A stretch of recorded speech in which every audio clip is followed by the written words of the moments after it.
Parfois, en regardant un spectacle, vous sentez qu'il se passe quelque chose de plus grand que la danse? Comme si chaque geste portait un message, une émotion qui dépasse la scène. La danse est-elle un art engagé? Bon, je crois qu'on tient une question pour le labo d'art.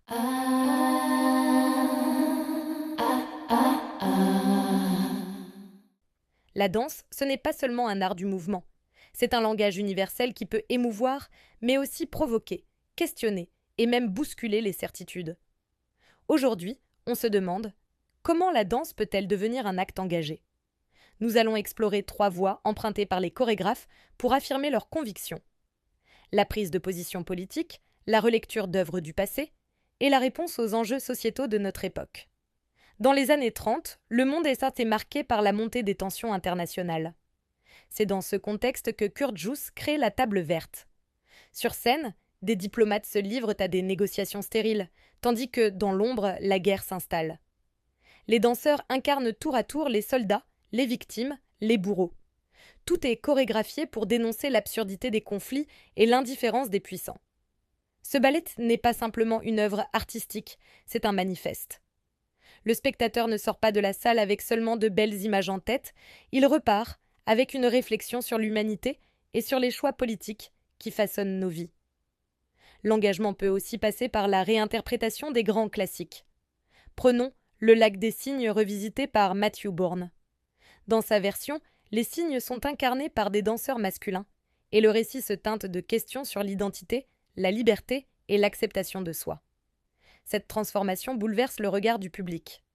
On redécouvre une œuvre que l'on croyait connaître, mais qui, ici, prend une dimension politique et intime. Ce n'est plus seulement un conte romantique, c'est un miroir tendu vers notre société et ses représentations.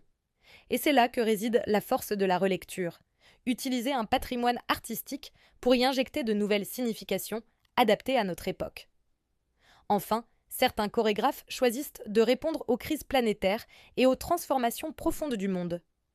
Maggie Marin, avec Umwelt, met en scène une succession de gestes répétés derrière de grandes plaques transparentes.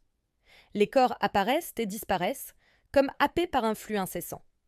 Cette vision chaotique et presque étouffante devient une métaphore de notre époque. Urgence climatique, surcharge d'informations, perte de repères. La danse, ici, n'est pas là pour plaire, elle est là pour alerter. Et c'est peut-être l'une des formes les plus puissantes de l'art engagé, celle qui nous dérange pour mieux nous réveiller. Alors, la danse est-elle un art engagé? Oui, quand elle choisit de s'impliquer dans le monde. Qu'il s'agisse de dénoncer les dérives politiques, comme dans La Table verte, de réinventer un chef-d'œuvre pour questionner notre vision de l'identité, comme dans Le Lac des Cygnes de Matthew Bourne, ou d'alerter sur les urgences planétaires, comme le fait Maggie Marin avec Umwelt, la danse a ce pouvoir rare, nous toucher et nous faire réfléchir en même temps. Dans le prochain épisode, on partira à la rencontre d'Isadora Duncan, une figure qui a révolutionné la danse en incarnant la liberté de mouvement et de pensée.